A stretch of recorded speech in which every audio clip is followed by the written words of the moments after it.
Annadata Sukhibhava PM Kisan పథకం ద్వారా కేంద్రం సాయంతో వ్యవసాయంలో పెట్టుబడికి తొలి విడత సాయం అందుకున్న రైతులు ఎస్ రాయవరం మండలం వెంకటాపురంలో నిర్వహించిన రైతు సంబరం సభలో పాల్గొన్న మంత్రి అనిత. విత్తనం వేసిన తర్వాత ఆ మొక్క ఎప్పుడు వస్తుందా, వర్షం ఎప్పుడు వస్తుందా అని ఆకాశం వైపు చూసేవాళ్ళు.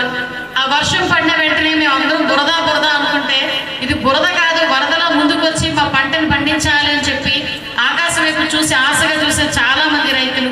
ఆ మొక్క వచ్చిన వెంటనే తన చంటి పిల్లని ఎలా కాపాడుకుంటారో వాళ్ళు మనకి కొనుగోలు కేంద్రాల తర్వాత చాలా నికాసుగా చాలా ఆత్మ సంతృప్తితో ఒక 100 రూపాయలు వచ్చినా కూడా 100 రూపాయలు ఇంటికి తీసుకెళ్లే మనిషి ఈరోజు రైతు.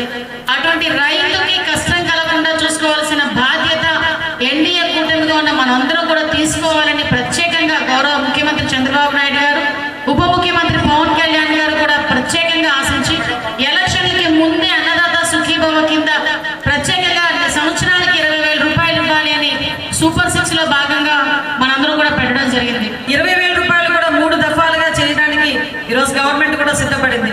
దానిలో భాగంగానే మొట్టమొదటి విడతగా ఈరోజు 7,000 రూపాయలు మన పాయకులపేట నియోజకవర్గంలో 39,323 మందికి 26,18,00,000 రూపాయలు ఈ అన్నదాత సుఖీభవ కింద ఈరోజు మనకి డబ్బులు పండి, అదేవిధంగా ఎస్రాయవరం మండలంలో 9,975 మందికి 6,64,00,000 రూపాయలు ఈ మొదటి విడతలో భాగంగా ఈరోజు అన్నదాత సుఖీభవ కింద పడింది. ఈ రోజు డబ్బులు వేయడమే కాదు, భూసార పరీక్షలు చేసి విత్తనం వేసిన దగ్గర నుంచి మళ్ళా పంట తిరిగి మీ చేతికొచ్చి కొనుగోలు కేంద్రాల్లో వెళ్ళేంత వరకు కూడా ఈరోజు ఎన్డీఏ కూటమి మీ వెనకాతల నుండి నడిపించే బాధ్యత తీసుకుంది.